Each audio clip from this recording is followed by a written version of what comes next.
Hello, everybody. This is Jill Renee Feeler, and welcome to today's podcast. I cannot believe that this is podcast number 221. Where did the time go? Hopefully, for those of you that have been around since the beginning, around what was it, 2010, 2011, that we started sharing on Blog Talk Radio. I love it. Hopefully, all of you have been, shoulder to shoulder with me in seems like endless discoveries and so much personal growth and ability to see not only oneself more accurately and more authentically, but also see this reality for what it is versus trying to pretend it's something that it isn't or trying to make it into something that it isn't. I just don't agree with that approach, and I feel so grateful that I had that insight all those years ago of, okay, wait a minute, a lot of these spiritual teachings that are really, really popular out there are acting as if the world needs to change in order for us to feel good, in order for us to be our best, in order for us to feel like a successful human. And what a problematic approach that is, right? Yeah. So we don't need the world to change for us to be an upgraded version of ourselves. I like the realism of that. I like the pragmatism. I like the empowerment of that what you want to change about you is in your hands, and that we offer really amazing resources and tools and insights and fresh ideas for how to reframe who and what you are and who and what this reality is to further enable you to create another version of you. Okay? Yeah. Here we go. All righty. Let's take a couple nice deep breaths here. Oh, I like to do it in through my nose and out through my mouth. Good job. Another one.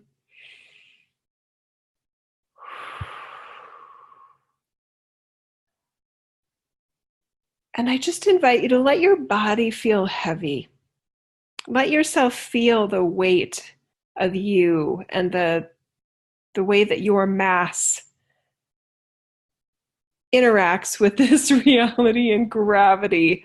Let yourself feel the weight of your body, the realness of your matter. It's not going to be uncomfortable for some of you. I'm giving you hugs. It's okay. Get all the way in that bodysuit. I promise it's a good way to do this. Feel your energy in the heels of your feet. Focus on your toes. Focus on your hips. Focus on your fingertips, your fingernails. Touch your skin, maybe on your hands or your face. Yes. Okay. All right.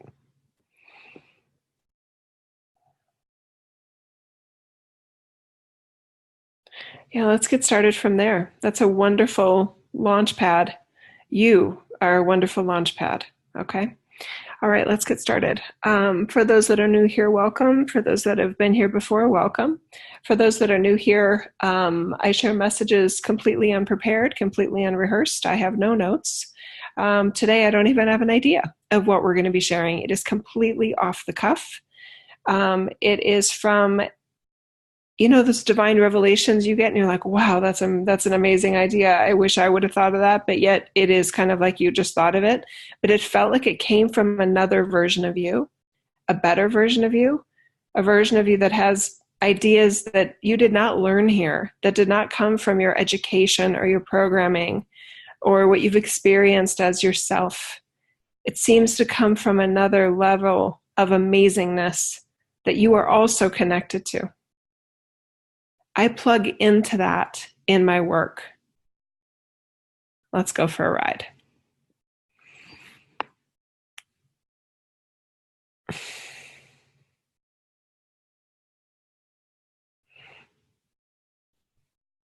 There's so many scenarios of who and what you can be in every moment. There are seasons that you can feel in your life of a shift.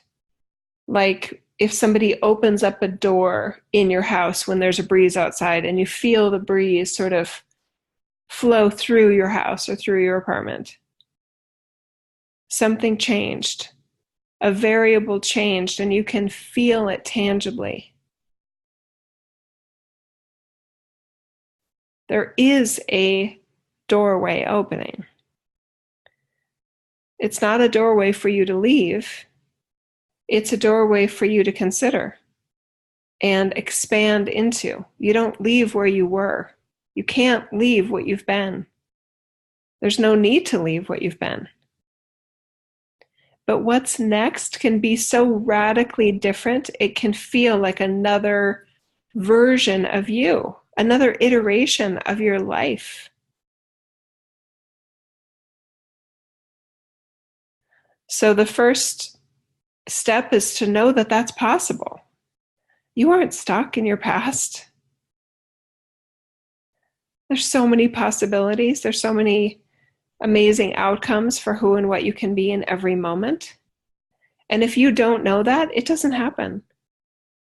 It can't happen without your willingness to be spontaneous in any experience of your life and try something new.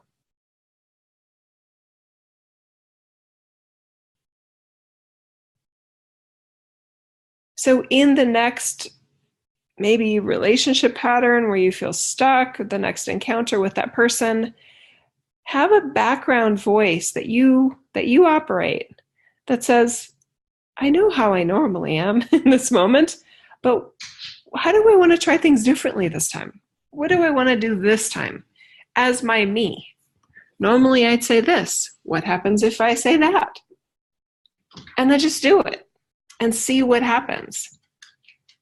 There's no guarantees it'll be an improvement. There's no promises it'll be worse. But when you create another response from you in any interaction, even with yourself, it's like you open that door and let that breeze in. It's fascinating. It's simple. It's dynamic. It's exciting.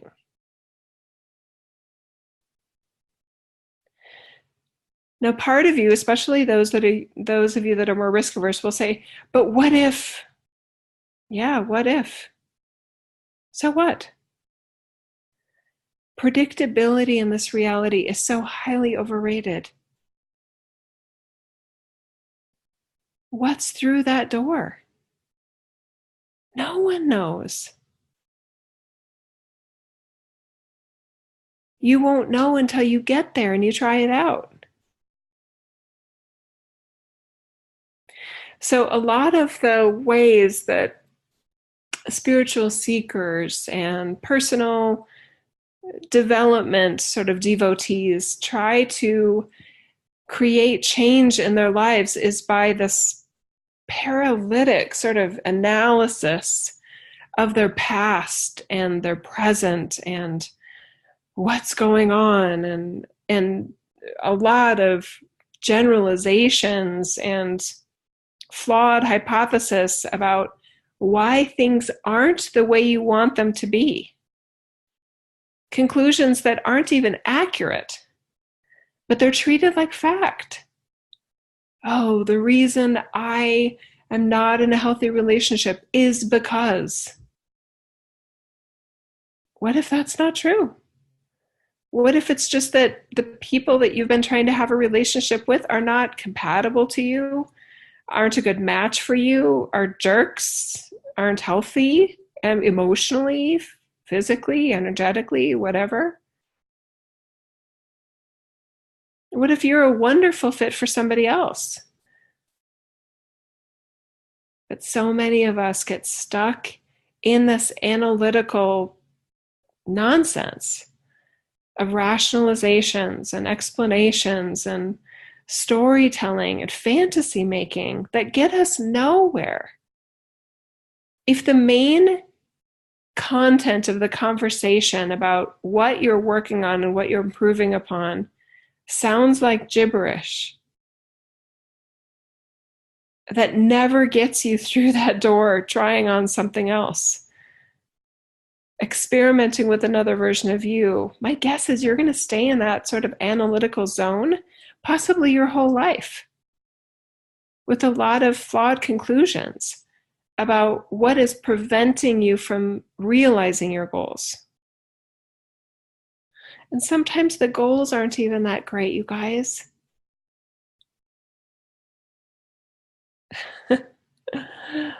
Oh, that's a dream crusher right there, right? Because for anyone that doesn't feel very happy or satisfied in their life, the story that you may have been telling yourself is, but I'm about to be happy when this breakthrough happens. I don't think that's going to be true. Because the makings of happiness, authentic happiness, they're not based on a situation. They're not based on a goal box being checked off. Authentic happiness is a system of energy that you operate from no matter how things are going, no matter what's on that goal list and what's checked and what's unchecked.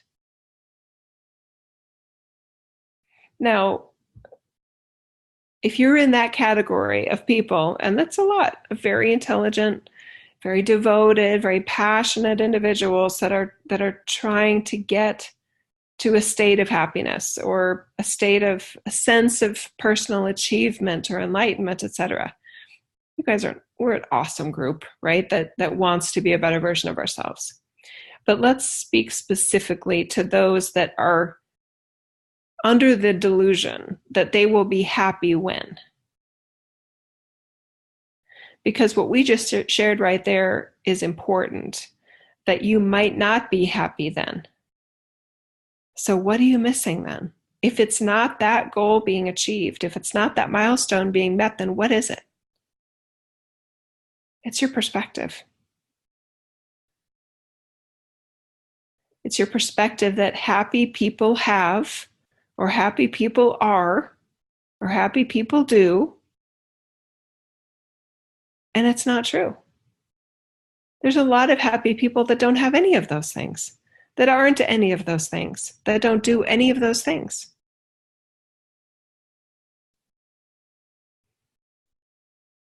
So what if your happiness and state of contentment and state of readiness for whatever you want through that open doorway that you're creating there? What if whatever that is begins with where you are now? What if that happiness is available by saying, okay, my life isn't perfect, but you know what? I want to be happy. Being unhappy sucks. I'm not as nice of a person as I could be, you may be thinking. I don't have healthy relationships, and I thought it was because of this, but maybe if what Jill is telling me is true, then shit. Maybe my relationships won't get better after I get done with that milestone either. Fudge. No, this is the most liberating thing you could hear today. So let your brain be confused and frustrated right now that I might be right.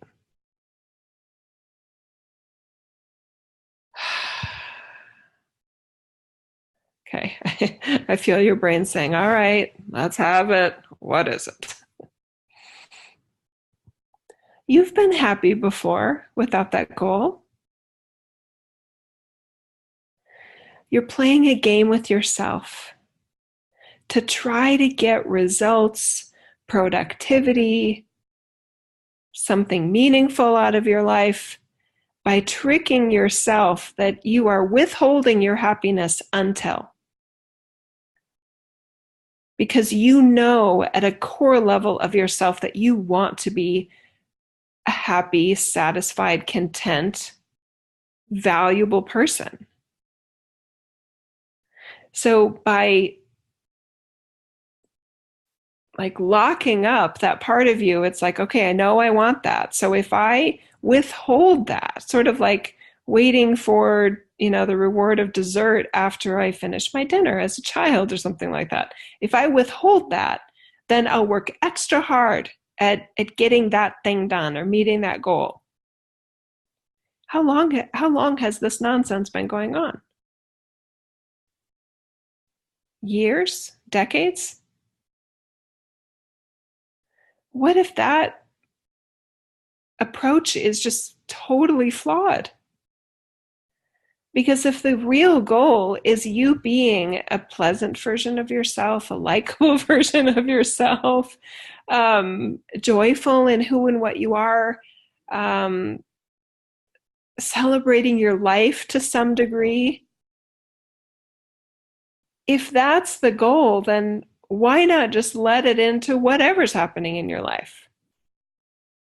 And I can feel some of you arguing with me like, no, no, no, no, no, no, no, no, Jill, you can't. No, that you have to earn it. Oh, are you sure about that? Hmm, that's a decision that you're making. You are making that decision. I'm begging you to reconsider it. Life is, I know for myself, and I'm a fairly goal-oriented person, life is so much better when you realize that we actually are more productive, more outwardly valuable and relevant when we are having fun in the process. We're not waiting for prime time. We're not waiting for some result or some, metric being met. We're saying, hey, I'm trying over here. Let's see if this is working. And you've got a smile on your face and a laugh at yourself in this world, ready to go. That's a really good strategy. And that you let yourself smile and be in joy and celebrate when you do feel like you take two steps forward. And you can have a bit of a laugh when maybe it feels like you took one step back, or however many steps back it feels like. There's going to be backslide here that has nothing to do with what you did wrong. It just happens. This is a slippery, muddy obstacle course with hills up and hills down. It's not pretty here. So some of you have been pretending that it has to look pretty. So you've got all this energy behind the scenes trying to ready yourself for what? Life is messy. You're not fooling anybody.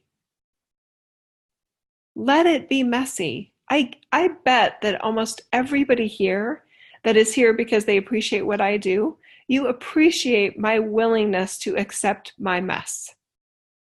I'm not trying to be perfect. Not only am I not trying, I know I'm not. If you guys could see my email box, my inbox, you'd be going, shit, what kind of entrepreneur are you? You got this really nice email from somebody 2 weeks ago and you haven't even read it. Yeah, I know. That's right. That's true. And I feel part of me feels bad. And part of me recognizes that that's not my priority to answer and read everybody's emails. I appreciate that they have something to say, and I recognize that as my Jill, I have limits. I can't hold myself accountable to listen to what everyone wants to say. I'll have no time for Jill. And my audience isn't even that big relatively. Okay? So it's not perfect. Life will not be perfect. So if you let yourself do it messy, what do you really want to do? What do you want to be through that doorway for you? What is this possibly scariest, most exciting, most exhilarating sort of, oh God, if I could, this is what I would try next. What is really stopping you? If you're worried about judgment, don't tell that person. If you're worried about public failure, do it under another name. There's so many creative solutions for how to manage the risk that you supposedly feel. Address anything that's keeping you from doing that, trying it out. It'll cost too much money. What if it doesn't have to cost anything? What if it's not even an investment we're talking about? It's just an experimentation, an improvisation. Life is fun this way. And there's no guarantees. There's no guarantees even if you did do it all perfectly behind the scenes and put it out there for prime time. Do you know how many people I know who have invested thousands of dollars in the book that they wanted to write? They painstakingly put their heart and soul into it. They got it on Amazon. They hired a publisher. They marketed it. That sounded weird. They put forth the marketing effort to do everything they could to make it successful. And it's not moving. And part of them feels like, well, there's who knows all the rationalizations that could come up with there. So if your goal had been, I want to write a book, check that box. You did it. Good job. If your goal was, I want to be a successful author, if you'd been working with me, I would have advised you to edit that goal statement from the very beginning. Because if your goal is to be a successful, well-known author, you don't have control over that. Because what is implied in a goal statement like that is if you do everything right, then that outcome will happen. And that is not how this reality works. Because it would be coercing the free will of all of those audience members. So there's a bit of luck that comes into play with somebody that becomes a successful author. Is it awesome for them? Yes. Why isn't it possible for all of us? It just isn't. It just isn't. Why can't that be acceptable as an answer? We know this, right? Why are we lying to ourselves as if we're children that can't have our feelings be hurt? I think it's just and fair and right and loving to tell a wannabe actor the low chances of them being a paid working actor or a paid artist, a working professional athlete. The statistics are obvious, but when we pretend that those statistics don't apply to us and that we can find some back door into some unicornish success by just, well, if I'm just positive and if I just have the right intentions, then everything will go well. Really? Since when was having the right intentions some sort of magic cure?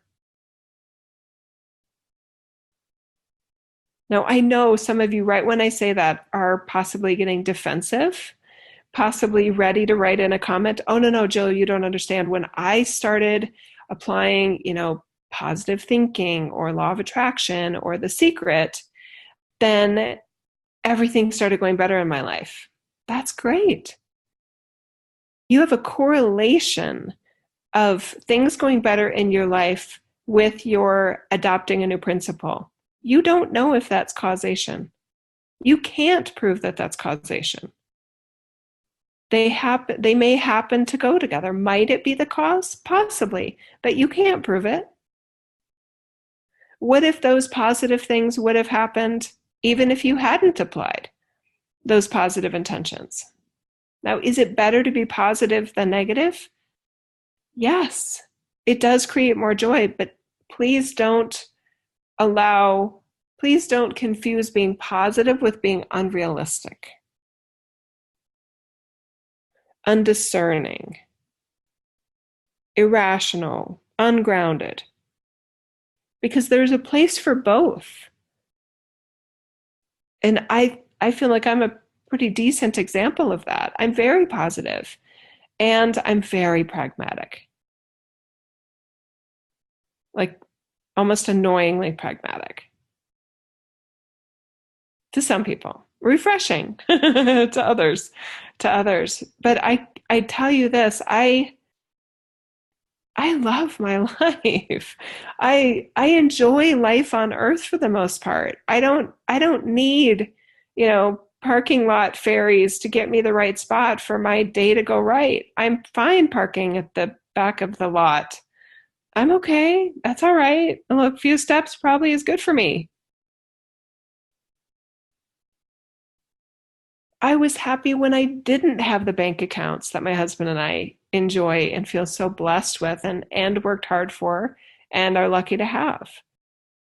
I was a very happy person when I was, first out of college. I think my first paying job was 28,000 maybe a year at the age of 23 in banking, right?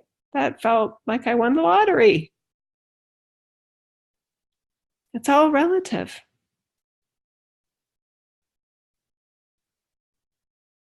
So, going back to that doorway and opening up a doorway and creating a doorway. What are you super excited about trying out next? And please don't wait to be clear about it. This comes up a lot in private sessions. It's a major theme, and I can totally see why. We pretend that in order to move forward on a goal or to take the riskiest step that we have to have a really clear vision about what it's supposed to look like. Some of the best things I've ever done with my work, I have no idea how it will go. What I do have is excitement about the intention that we're holding or that I'm holding and why we're doing it. That's all. That's all I've got. That's what we're doing today. My intention for today was that we have something helpful, relevant, wise, hopefully refreshing and new for how we can be happier and feel more purposeful in our life, feel less restricted and getting unstuck.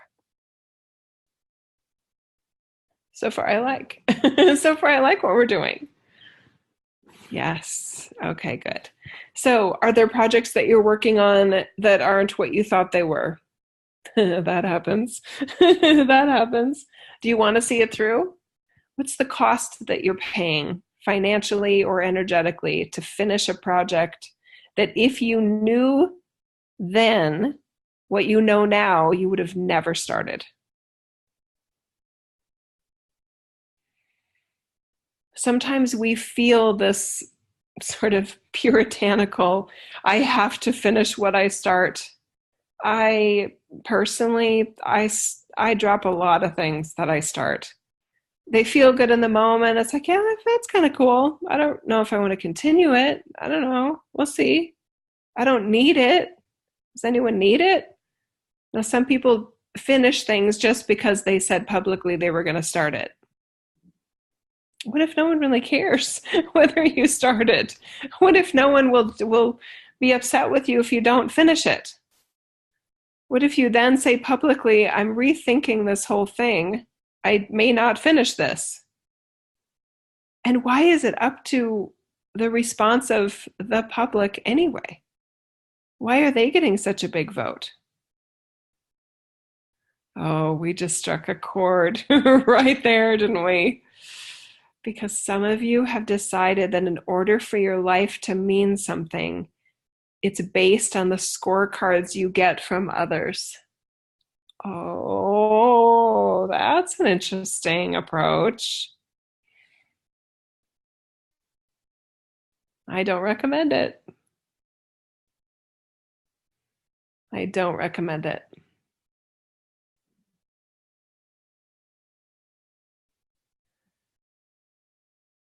What that looks like in a system is like a 4-year-old at the family reunion trying to entertain everybody. and you're on stage working working your ass off, dancing your little tushy off, and nobody's looking. That's heartbreaking. So let's just acknowledge that part of ourselves that's just crushed by the idea that no one would care if we did something that mattered deeply to us.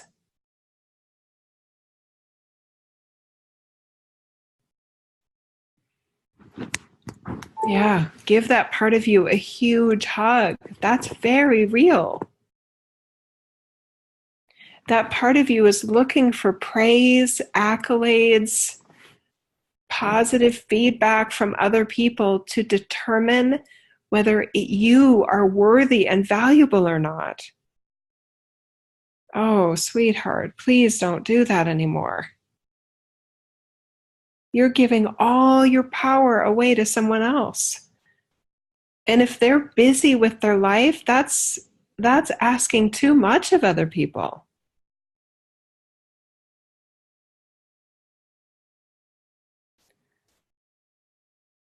Yeah.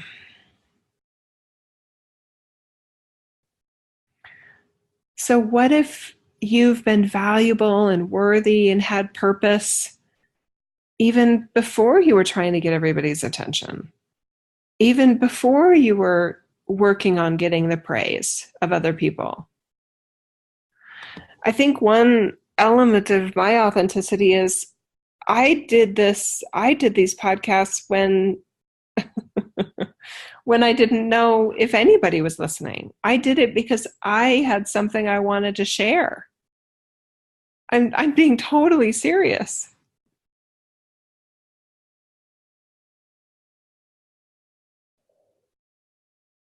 Is it nice that that you guys are here alongside me? Oh, hopefully enjoying it and getting some value out of it. Yeah, that's great. But I did this before you guys were even here. I did it because I wanted to offer it to the world. I have to not look at the results. I have to, if I'm that little girl, a 4 years old dancing at the family reunion hoping to get attention, I would be facing the other way. I would be facing away from the picnic tables and the potato salad because I don't want to know who's looking. I just want to dance. I just want to feel the my feet, making clicky sounds and stomping sounds on the stage. I want to hear my own voice. I don't want to assess my joy based on who is or who isn't watching, who is or who isn't smiling, who is or who isn't clapping and saying, "Yay, Jilly."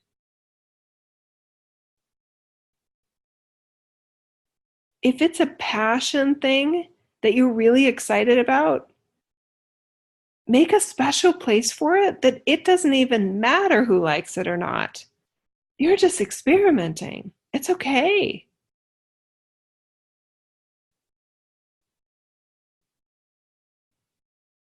Okay, so here's we're going to run into a big pit in the road construction. And that is if what you are super excited and passionate about, you are expecting the world to pay you for. We have, I'm going to be quite bold and it may sound harsh here. We have come up with this idea, I believe, probably around 1985. I definitely felt it when I was in undergraduate school I graduated in 93. I definitely felt it around 1990. That, well, we should all be getting paid for what we love. That's the right way to do this. And if you're not getting paid for something that you love, then you're a sellout. I think my barista at Starbucks doesn't even drink coffee. And I don't need him to. He doesn't have to drink my Americano, right? I don't need him to like what I'm ordering. I just need him to make it. That's what he's getting paid for. He's not passionate about coffee. My daughter actually said she's seen our barista at our Starbucks downtown with the God loves you sign. He's got a whole other game going on, right? He's just at Starbucks to pay the bills and maybe share more of his light. I don't know. I don't know him.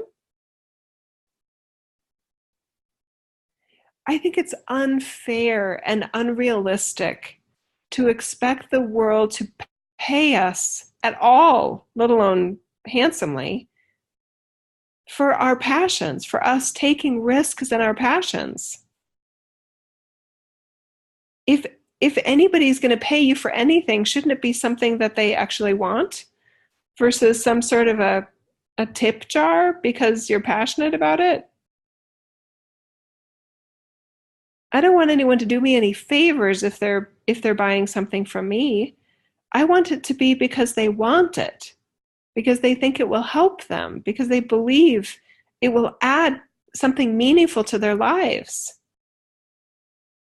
Or if I'm a barista, because they want my coffee.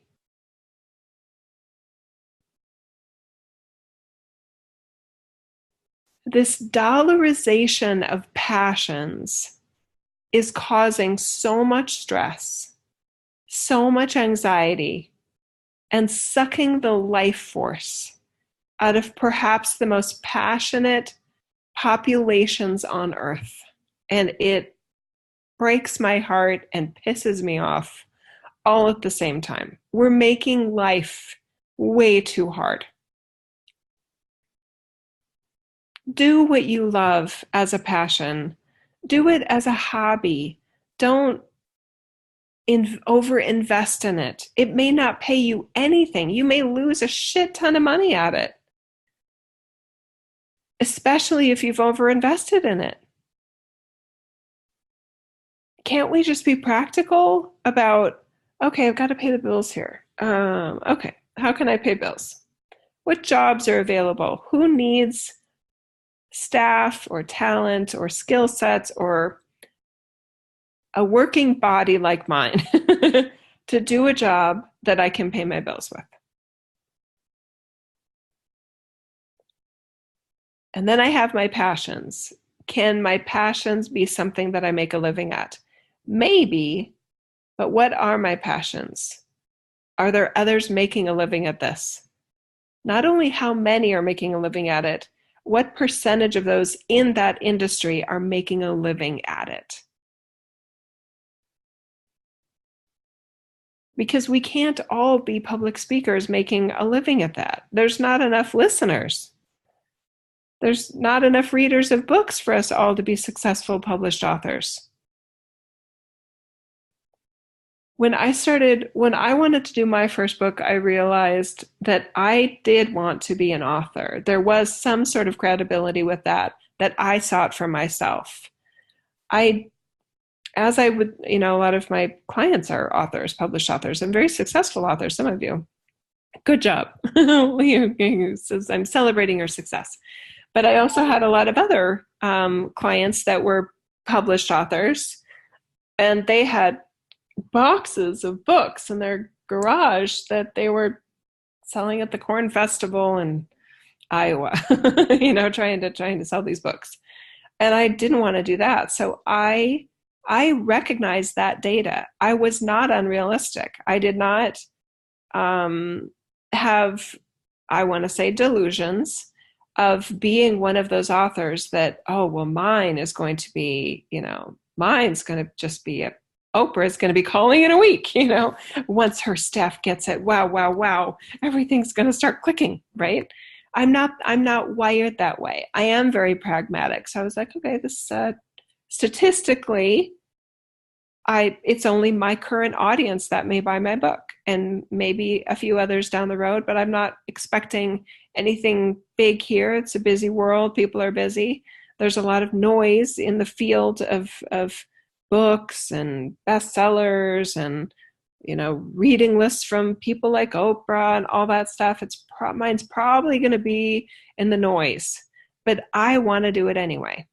So I did a professional job on a shoestring budget that allowed me to feel good that I did not overinvest in it. So I didn't have dreams crushed, right? I don't even look at the sales. I'm super grateful for everyone that's bought any of my books, and I hope you loved it, and I hope it, offered you value and helped you feel your light and inspired and all those things. But I'm not tracking my success. Even if I do another book, I'm not even going to look at, well, how many books have I sold in the other ones? I won't even look, because that's not my criteria.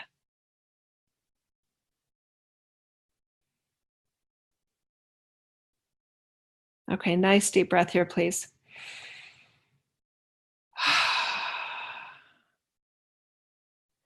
So, going back to that original question, what do you really want to do, even if nobody's looking?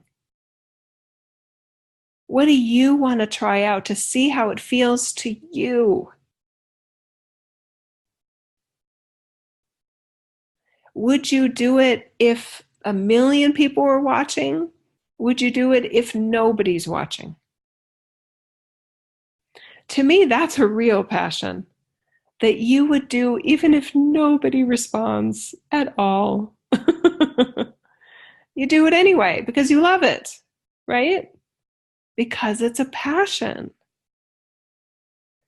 You are not a failure if you have not made successful as a business your passions. You are not a failure. That was a lie that this world told you, that you should be paid for your passions. And if you're not getting paid for your passions, then you're doing it wrong. Bullshit. Utter bullshit. Our family attorney that put together our living will and our state will and all that jazz that my husband so expertly coordinates and manages and says, Joe, we should do this to be responsible. Thanks, Jeff. Okay, let's do it. When's the meeting? Our attorney isn't passionate about what he does. He makes a damn good living at doing something that most people have not gone to school to learn how to do. He's a handsome, amazing, intelligent, savvy guy. I don't know what he's like in his personal life. I just know that he's super professional to work with. I like him as a person, what I do know. And he got it done at a price we're willing to pay. I wasn't looking down my nose at him because it's not an enlightened job. You're not living your passions. You can tell I'm irritated, right? Because I know. Why am I so irritated? Yeah, my team is like, share with them why you're so irritated about it. Because there's all this pressure on how we are defining ourselves as successful or not in our lives by these variables that are completely flawed and distorted beyond reason. Life is hard enough. And then we added this objective of, oh, you should only get paid for what you're passionate about. That's impossible. Not impossible, but very unrealistic, especially based on what your passions are, right? Yes, for those pro football players that are at the top of their field and what they do, they're amazing. They've got a sense with the ball and the other players and all these things. And it happens to be in a sport where billions of people watch them play. For a pro top women's basketball player, not that many people watch women's basketball. They're not going to have the financial payoff for their passions. It's unfair for them to ask because the demand, the economics aren't there. You can't pull money out of nothing. The reason those pro men ball players in sport, those top sports, basketball, football, soccer, no, soccer's not in the US. Anyway, you get what I'm saying, is because there's all these eyeballs on them. That industry is huge financially. There is more money aimed at fewer players that get to that level. That's why they make so much money. And then you have orchestrated success. And I don't want to discount this. And this could get interesting. Yeah, We're going to pull back a curtain here that I didn't know what was there. Damn it. Okay. All right. Show me.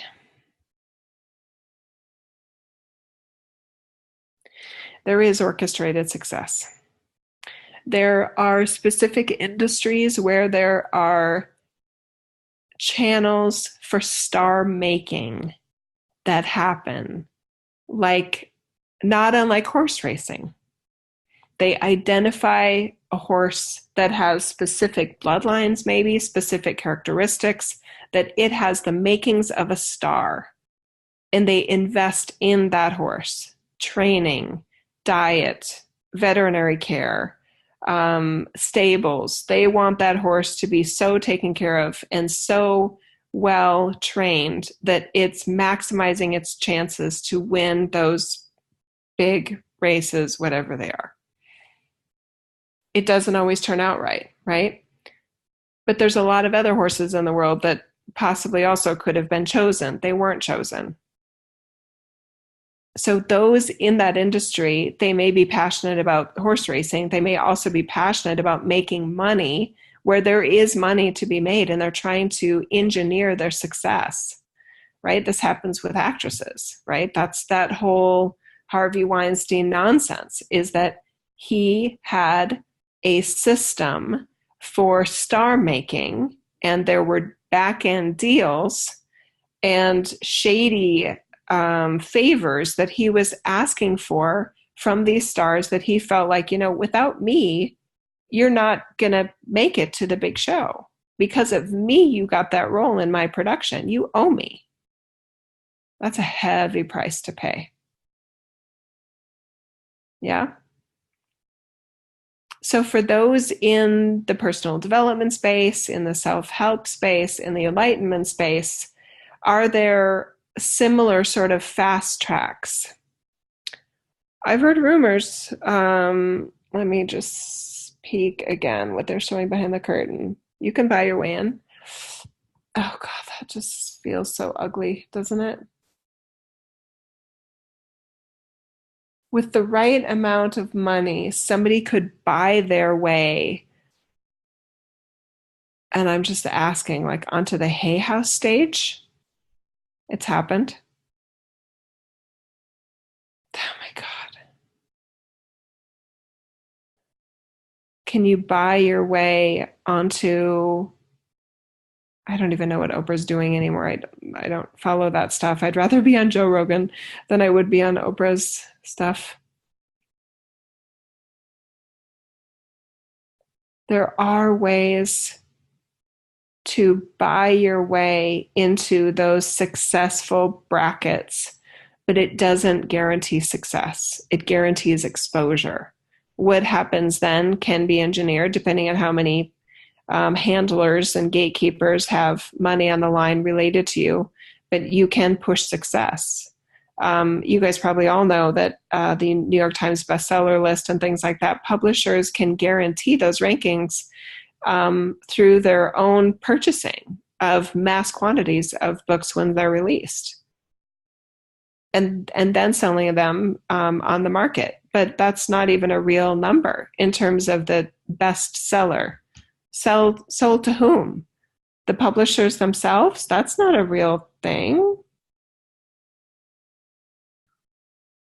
But if you think, I mean, Michelle Obama's book that I've heard really good things about was going to, have the same, chance as the rest of us if we published a book that, nope. There was a machine of success behind her. I'm not saying we're not saying that she didn't deserve it and that it's not a great book, but the audience was already there, right? She's not making an audience from the book. Okay. Yeah, interesting. Okay, let me know if you have questions about the conspiracy thing. I see David here in the chat room.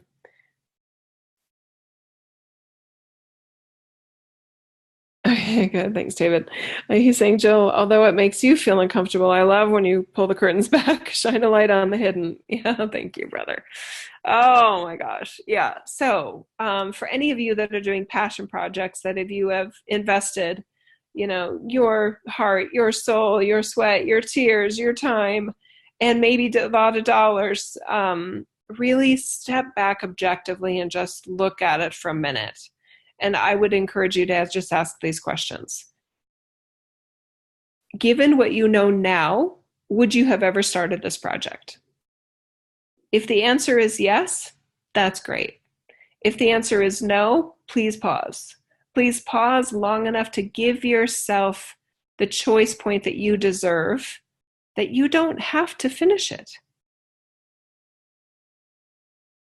Is anyone requiring you to finish it? Maybe there is, I don't know. Chances are no, though. You're the one pushing yourself to finish. So give yourself that choice, right? The other consideration is, why am I doing this? Would I continue doing this if it has no effect, no audience, no thank yous, no gratitude? Would I still do this anyway? If the answer is yes, then go for it, right? If the answer is no, then pause again and say, okay, all right, maybe I want to slow down or give myself back some of the energy I've dedicated to this, and maybe I would do something else. For any of you that have been feeling like you are doing it wrong because you are not making a living at your passions, I hope you really heard what we talked about today. There are so many ways to make an honest living in this reality, right? Sometimes a great living, and a great living to me is based on, let's see what I've come up with in terms of the criteria. A fantastic living in this reality to me has these components. You are really, really good at something that is really, really hard to do, that a lot of people care a lot about. Okay? Those are, to me, the three pillars of extreme wealth creation in this reality. It's a pretty good list. Yeah, I think it works. Yeah. Okay. Hi, Barbara. She's saying, when organizations get huge, is it a given that money will corrupt? No, it's not. I have such a great example of this. I need, $1 billion. Yeah, okay, good. That's right. My husband's an example of this. So when he started with the company that he's at, they were at 125 million net revenue. And now they're, with recent strategic mergers and acquisitions and so forth, and his vision and his amazing execution team, the executive team and their execution on these strategies, they're set to have $1 billion in revenue. This is just over the past 7 years. He's the same guy. I mean, do we have nicer cars? Yeah, holla to Tesla, the Tesla cars we have. So physically, are things different in our lives? Yeah, it's awesome. But I mean, he's still like, Jill, what did you spend $10 on? I mean, why is Georgia spending $30 on DoorDash last night? It's so adorable. He's still the same guy. So no, money corruption is a function of, let's give a little formula here. Corruption is a sign of the deterioration in good values that a person encounters based on various factors. It doesn't have to be based on success. You guys, I can't believe how many friends we have that are now CEOs, and we all went to undergraduate school together, hanging out in the student union building, until they kicked us out because we were studying for our cost accounting classes, and I was studying for finance and economics and trying, God, and here we are, and we get together on the lake and how are you doing? See their new boat, and it's like, oh my God, I can't believe how blessed we've been, how lucky we've been, and thank God we chose to work hard at things that can pay so well. Good choices, guys, right? They're still beautiful, hardworking, caring people that I adore and love to hang out with, and it's just so cool. But they're not passionate about accounting. They're not maybe even passionate personally about their industries, but it's a job that needs to be done. And I love that those people are doing it. So when organizations get huge, is it a given that money will corrupt? 100% no. It is not a given that money will corrupt. Most of those that are corrupted, they had signs of, let's say, flexible value systems all along the way. Yeah. And I'll give us maybe a silly little example of this. When I first got my job out of undergraduate school, I double majored in economics and finance. The job I got was from an ad in a newspaper. It was 1993. And it was an ad for a financial analyst working for First Interstate Bank in my town. And I saw the ad and I sent in my resume and I included references. And the guy, the hiring manager, Mike Buckingham, called the references and heard great things, that I could more than, well do that job, and that they recommended me for the job. So I got the job. And I remember the university where I went, Boise State, just my local university. I shouldn't say just, it is a good school though.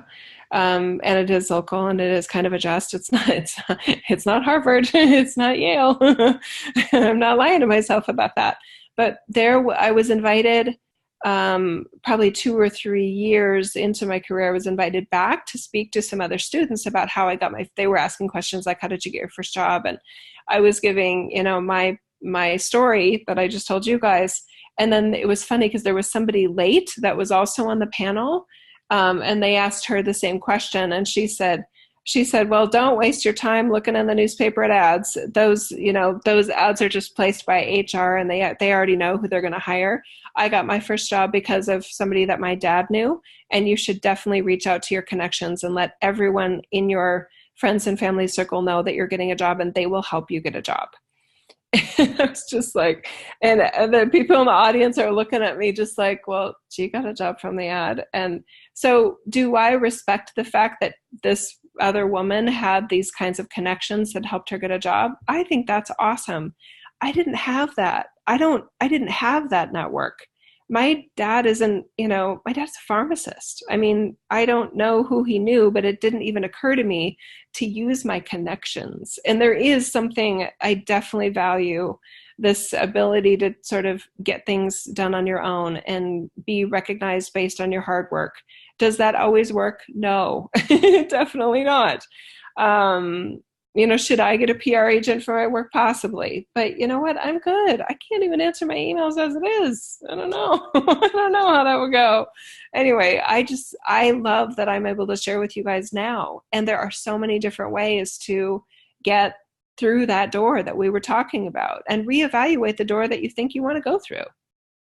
Okay, Barbara, great question though. Anything else, you guys? Otherwise, we may wrap up today. This is an interesting session today with you guys. It does feel relevant though, because the 2020 energies to me feel like the theme is about clarity, self-clarity, authenticity, doing things with purpose and reasonable expectations of how things will go, right? I definitely have a business angle to how I come at things in terms of my pragmatism.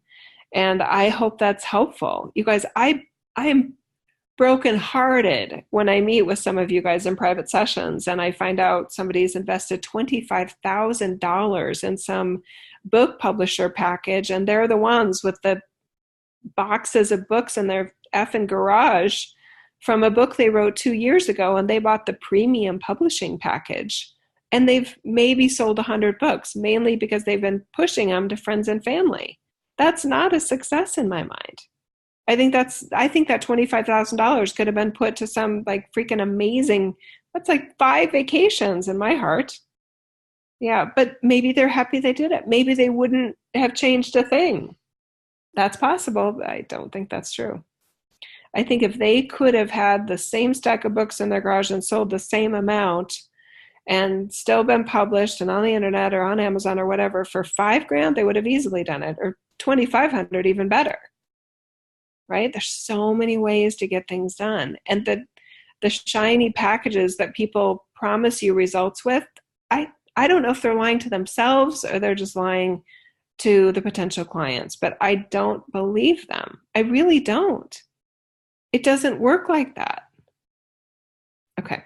Hi, Renee. She's saying, is big aha about, okay, let me just make sure I'm reading this. Is big aha about if you would do it if no one was watching? Oh, okay. I think what she's saying is it's a big aha.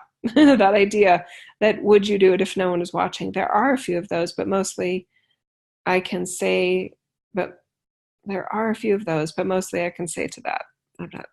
I may be reading that wrong, Renee. And I know typing can be a little, I miss words all the time in my text messages and have to fix it. But I think what I hear you saying is that was a big aha, that idea about would you do it if no one was watching?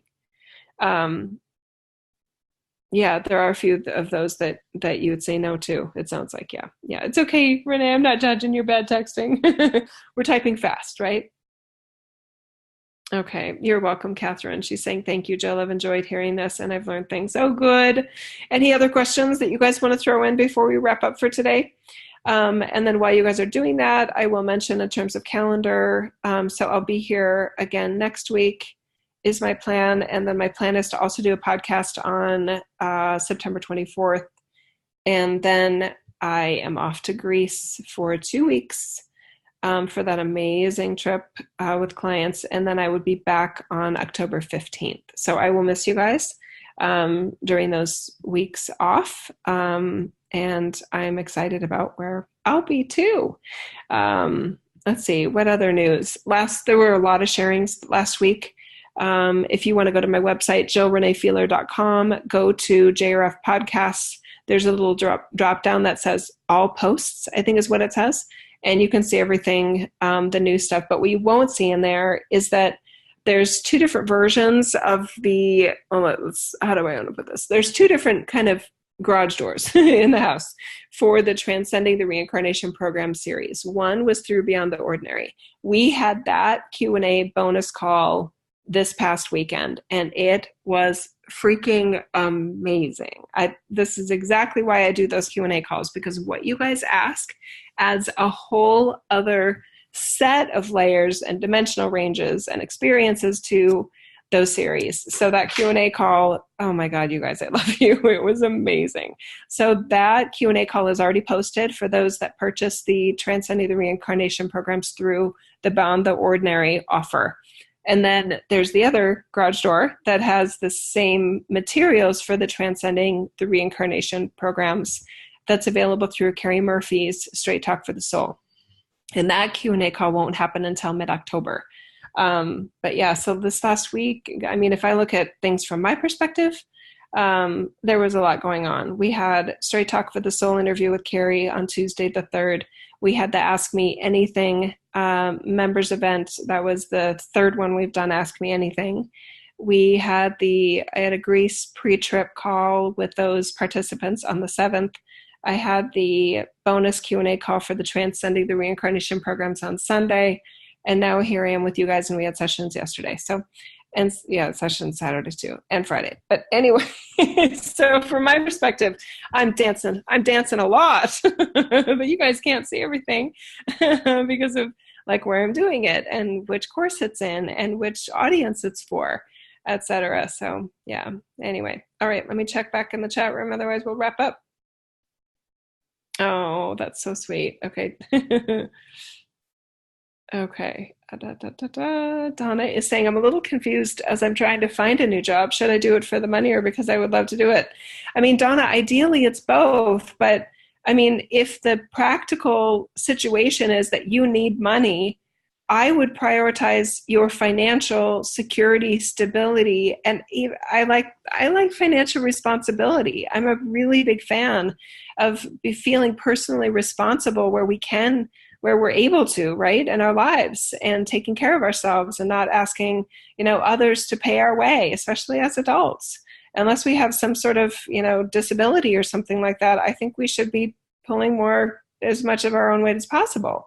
And then, I mean, ideally, we're able to sort of give back. I feel like I mean, if you're in the highest tax bracket, you probably feel pretty charitable just with that alone. But anyway, that's a political conversation for another time. Anyway, so if it were me, if I needed to support my family, I would first prioritize on what is the most I can make for what I can do well that somebody will pay me the most for. That would be my number one priority. I would focus on that first. And hopefully it's acceptable working conditions, right? I don't want to be like abused. I don't want to be a slave, right? But if I'm respected and it's a professional work environment and, you know, it's doable, then yeah. So I, like I said, I don't think my baristas love what they do. I hope they do, but I just don't have that expectation, you guys. I really decoupled. My husband doesn't, he's super good at what he does, but he's not like, oh, I love my work. I mean, I shouldn't say that because I shouldn't speak for him, number one. And he's super good at what he does. And I think in some ways he does love what he does because he could retire if he wanted to. So there must be something there that he's enjoying. And I think he likes the challenge, and there's a lot to it that it's a container for his skill set, right? And he is, well educated and very experienced in an area that matters and is appreciated by stockholders and his employees and all of those things. So anyway, I wouldn't ask of the world that it needs to be a job that I love. That's just me. I didn't love doing strategic planning when I did it, but it paid me really well. I was really good at it. And then I lost my motivation for it. And here's the other thing. I didn't need that money at some point. And that's why I left corporate. I didn't leave corporate because I wanted to, offer my spiritual services to the world because I couldn't, I didn't have any fantasy about that. It was a practical decision about my husband and I saying, okay, you just got this promotion. Maybe, I'm already working part-time anyway. What if I just stay home? And we were like, yeah, let's look at the numbers financially. Yep, that's doable. My raise covers what you were contributing. So yeah, Jill, if you want to stay home, you can. And then it gave me more time for this hobby that then turned into a business that I never would have imagined being as successful as it is, especially when I don't even answer all my emails. Jeez Louise, what's wrong with me? Okay, Donna, I hope that helps. And then David is saying, please come back to New York City and do a workshop. And Donna's saying, yes, come to New York City. Yeah, you guys, I just want to be honest with you. I came all the way to New York City. It's one of the most expensive places to rent to have a meeting space, right? And I loved the about 30 of you that were there. But that's not enough. I financially, I can't do that. I don't have the audience numbers to justify me going to New York City. So, I'm not doing it 100%. Money is not my number one goal, but it's definitely on the list. I loved coming to New York City, and I'm not anxious to come back because I didn't make enough profit for me to justify going all that way, paying that much money for rental space when I can pay 1/10 of that and host a weekend workshop here in Boise and not have to leave my family.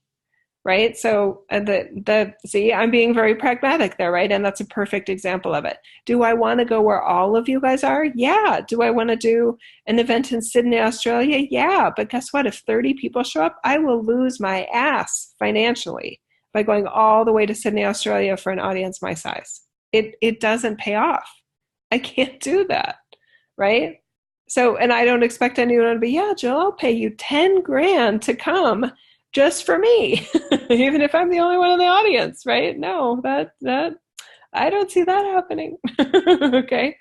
Hi, Karen. She's saying, I was in the last Q&A from the Beyond the Ordinary offer. It was amazing. Thanks for your generosity of time, and it was fun. Oh, good, Karen. I'm so glad to hear that. You're welcome. This Kazi H, she's saying stunning message. Thank you, Jill. Patrick says, Heart Boise. Yes, see, Patrick, he came from New York to the Boise event. And that was not easy to get here, I know, because I've gone the opposite way. And it was wonderful to have Patrick. It was great to have you here in Boise. But I get it. Some of you that are saying come to New York City, you don't want to pay the money to come to Boise. I totally get it. We're both in the same boat, right? So here's the thing. Look at what we're doing today. This is pretty good, right? This, maybe I paid $10 a month or something minimum to Zoom for this option. There's no airfare involved, no carbon emissions were created. We're all good. Is it the same as being a person? No, I totally get that. But this works too. Okay. I love you. Donna just said, I get it. Yeah, good. Good. Okay. Thank you for understanding. Not that you need to understand, but it is helpful. And I did want to offer that sort of reality check. So yeah. I love you guys so much. Thank you for being here. I love you. I hope this was helpful. There was a lot of layers to this. It may have felt very pragmatic and superficial, but there were a lot of very soulful layers here too. I love that they we sort of added in this other sort of icing on the cake related to how this is pertinent to 2020 and the energies of 2020. This was a bit of a reality check. It wasn't a slap. I think it was a light-based hand to show another perspective on, I think, a really confusing, distorted area of how we live our passions in this reality and what we expect as a result from them, from doing so. Okay. Alrighty. I love you. I love you guys so much. Bye-bye for now. And if you like this, thank you for subscribing or commenting or reviewing. iTunes reviews are a little, I think, trickier to do. I think for a while you couldn't do it from the app on your phone. I don't know how you guys listen to this. There's a lot of different ways I try to position it depending on how you consume this type of information. I try to make that possible. But if you do feel led to leave a review or comment or share it or whatever, I appreciate it. I hope that this helps many more people than our present audience size, right? Okay. I love you. Bye-bye for now.